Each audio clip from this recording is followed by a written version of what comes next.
Hi, everyone. This is Vanessa, also known as the International Immigrant, and welcome to my podcast. This is a place where we discuss everything immigration related, from the desire to work in another country for a few years to test the waters, to studying abroad in the hopes of opening up some opportunities, and of course, full immigration with a cargo container of furniture and a residence visa stamped in your passport. I would love that. So today we are welcoming back Pelin, a familiar face that you have seen before from a few podcasts ago. She had just arrived in Canada when we last spoke to her, and she was currently in quarantine to be reunited with her husband, who is studying there. And since then, she's made her way out of quarantine. She got that amazing hug because she sent me a picture that she had been waiting for, and it was awesome. And so she's made her way out of quarantine. She's experienced a little bit of what Toronto and Ontario has to offer, despite still some strongish restrictions that have been there, but they are easing up now, I think. So we are going to chat to her. It's about a month or 5 weeks later. And she's a free woman now. And so we are going to see if any culture shock has set in yet. So, hi, how are you? Hi, Vanessa. I'm fine. How about you? I'm good. I'm just tired as I get ready to travel on Saturday. And today is Tuesday. But other than that, I'm really good. And soon we will only be 1 hour apart in time zone instead of the 6 hours that we are apart now. Yeah. It's very good. I know it's good for both of us. Yeah. So can you give us a rundown on how your time and your experience has been in Canada so far? I think it goes good for now. I don't see bad things, not yet. Yeah. And the animals in the continent are so different than my country. Really? And yeah, there are squirrels and raccoons everywhere. I saw a raccoon first time in my life. Don't you love them? Yeah, we usually see cats and dogs in our street in Turkey. Right. Like street cats and dogs, people usually feed them. And I tried some Canadian foods, such as poutine and beaver tails. And oh my God, this was amazing. I love the taste, the beaver tails. By the way, this is not a real beaver tail. No. It's like a pancake, and they put some sweet things on it.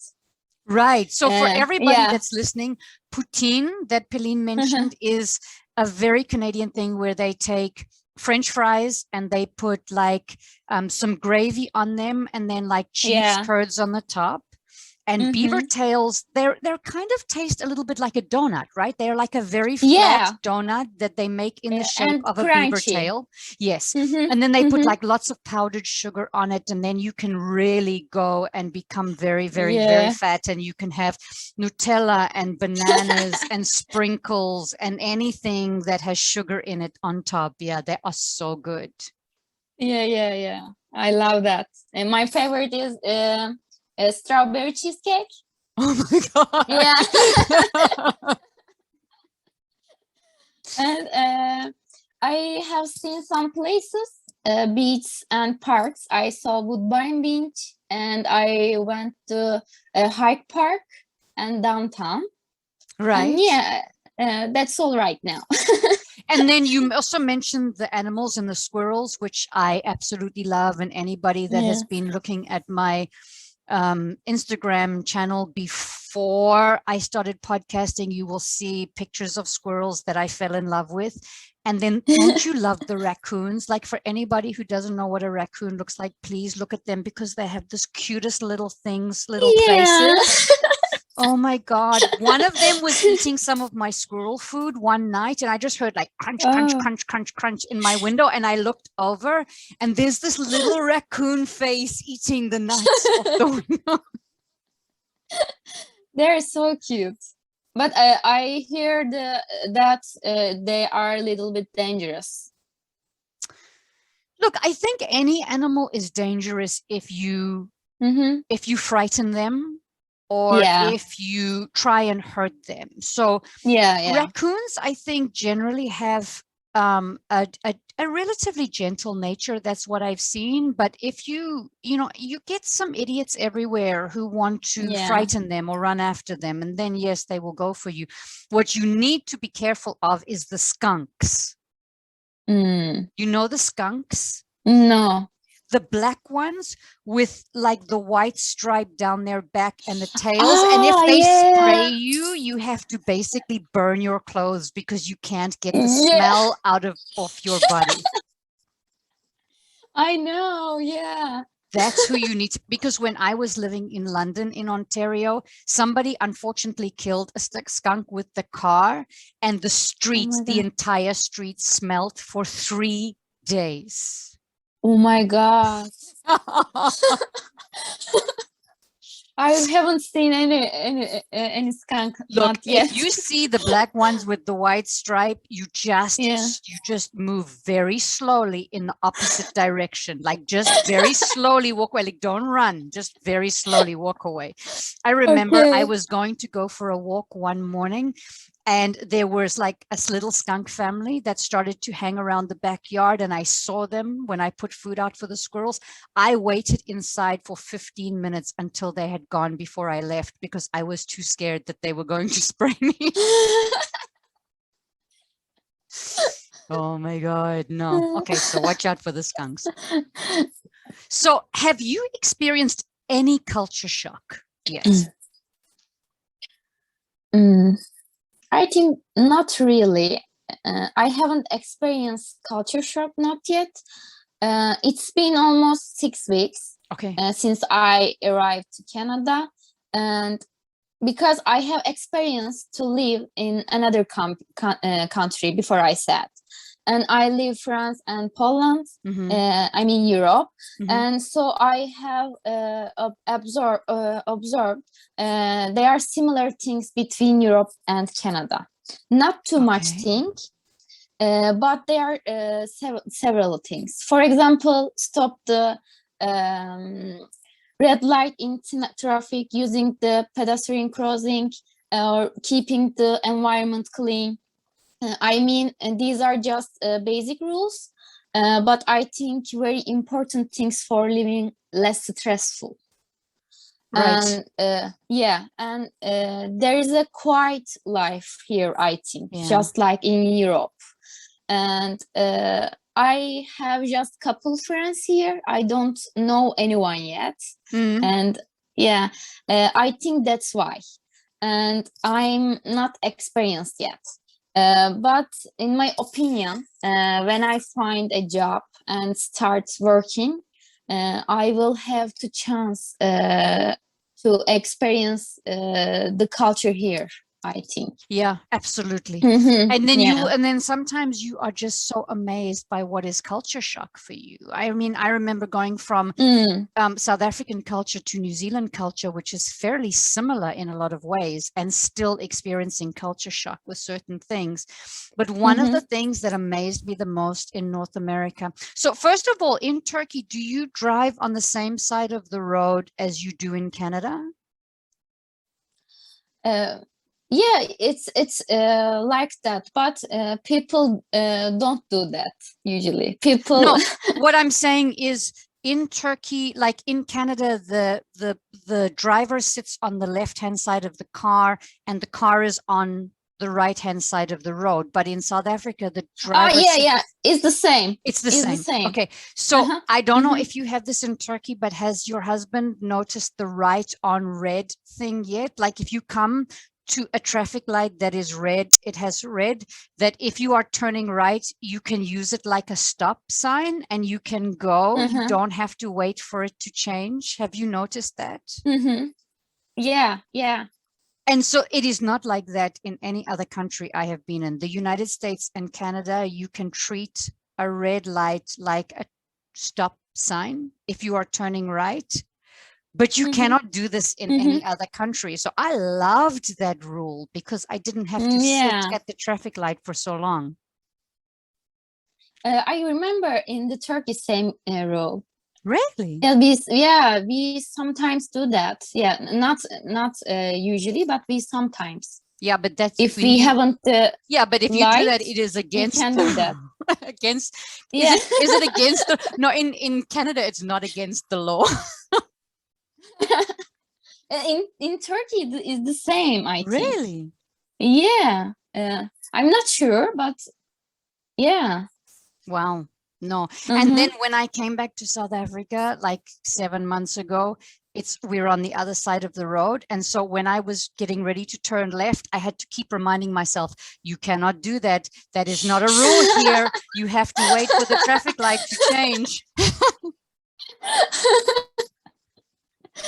So what have been the things that have amazed you the most about your time there? Everyone smiles. Oh my God.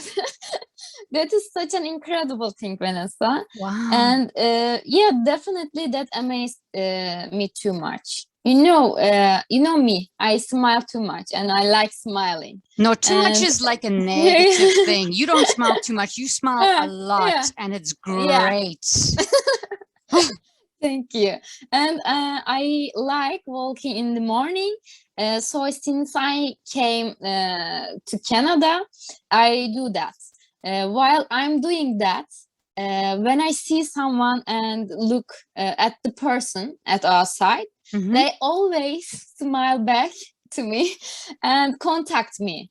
And I think they love to get in touch with their environments. And that is very interesting. And I haven't seen this anywhere else. Yeah. Really? Yeah, no, it's lovely. It's so Yeah. nice. You find it a Yeah. lot in like country areas. So, when I was sort of living in the country in Texas, people would greet you as you went past when you were walking. And would smile. Mhm. Also, like there was a little town in Western Australia, like 2 hours, 3 hours south of the city. And so I Mhm. find that the beautiful thing about Canada is you don't have to be in a country area to get that country friendly response. You have it in the cities as Yeah. well. Yeah. That's definitely true. Oh my God, I love that as well. I miss that. I know. So, are there any things that you feel are strange about Canadian culture? This is a deep question, and I think I haven't any answer to this question because I haven't experienced enough for now, I think. But I'm not sure this is a strange thing, but I can say Canada is a very multicultural country. Right. And there are people from everywhere. And I think this is very interesting and unique thing. And I haven't experienced this kind of multiculturalism, not even Europe or in my hometown. Wow. Yeah. Okay. I will tell you one of the strange things that I noticed about Canadians, and it still makes me laugh. Like you will probably have noticed by now that Canadians are extremely polite people. Okay, very polite, very kind, so nice until they get into a car. And then they become crazy and they honk at you and some of them, they just are so nice. And then I think that they are so nice that when they get into a car behind a wheel, now they think that they can show some of their true colors, or they can go crazy and get some of the frustration out. Like one of my friends in Canada is just one of the nicest people that you would meet until you get her in a car and then she becomes a jerk. Oh my God, I didn't know that. It's so funny. Just wait. Like it is so funny. And they're like crazy. Like they'll speed up and like cut in front of you and honk at you if you spend 1 second too slow going off at the traffic light. And That I found so funny because they are so nice and you don't expect them to go crazy behind a wheel, but they do.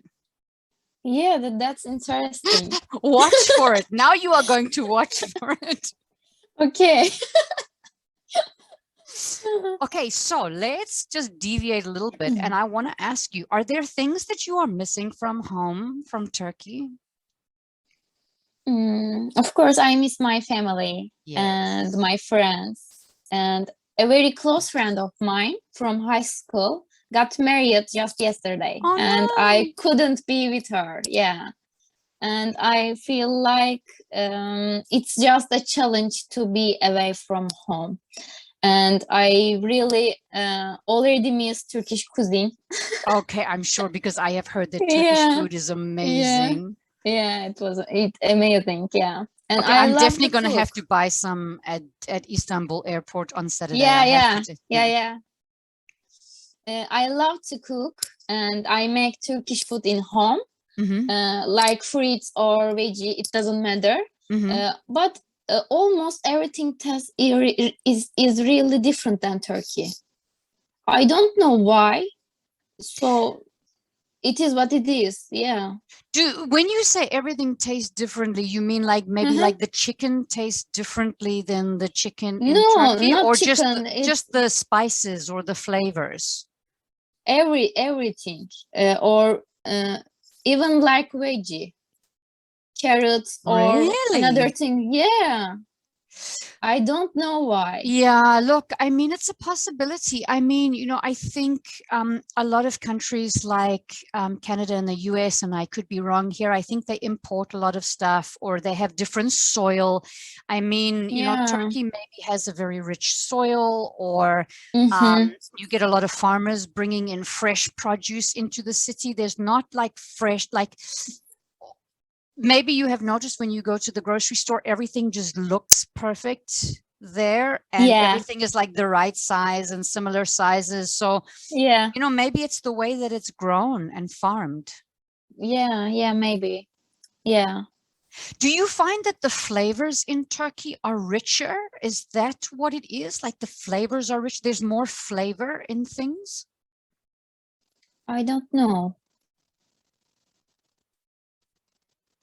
But I think the spices and the way that you cook it would also be different. I mean,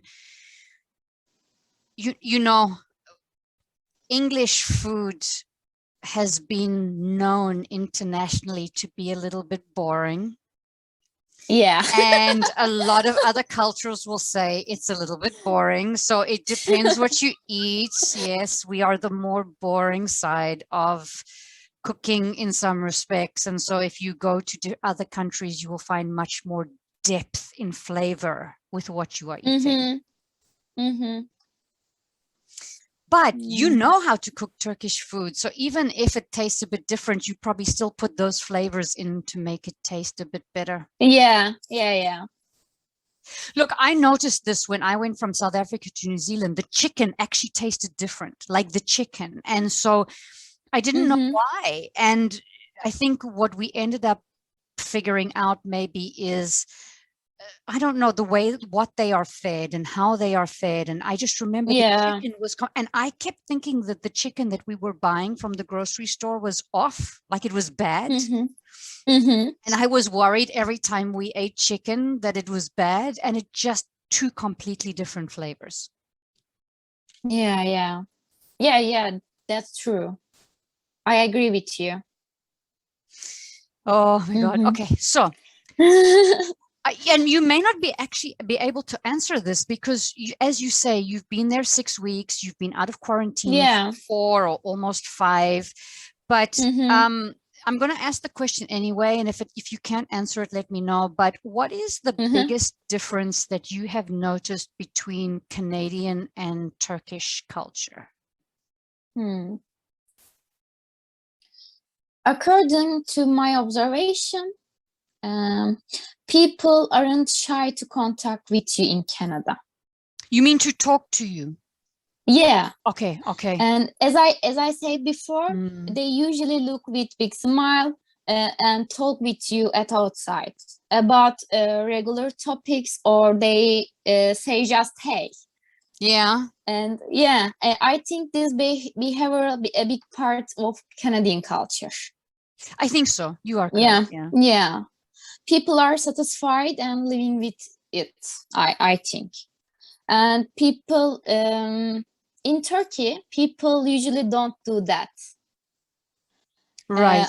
But are you yeah. talking about Turkey, or are you talking about Istanbul? No, in Turkey. Okay, so in Turkey in general. So if you go to Izmir, Ankara, Antalya, you'll have the same thing. Okay. Yeah, Turkish people. Okay. On the contrary, they usually avert their eyes, not to communicate. Sometimes they are afraid they will be misunderstood, or sometimes they are just shy. In Turkey, people are usually worried about what the other person will think of them. Right. Yeah, we have a collectivistic culture in Turkey, and the Canada is more individualistic culture. I think this is the biggest difference between Canada and Turkey. Absolutely. You know, I know about collectivist versus individualist cultures, and I never thought of it that way. It's a really good point.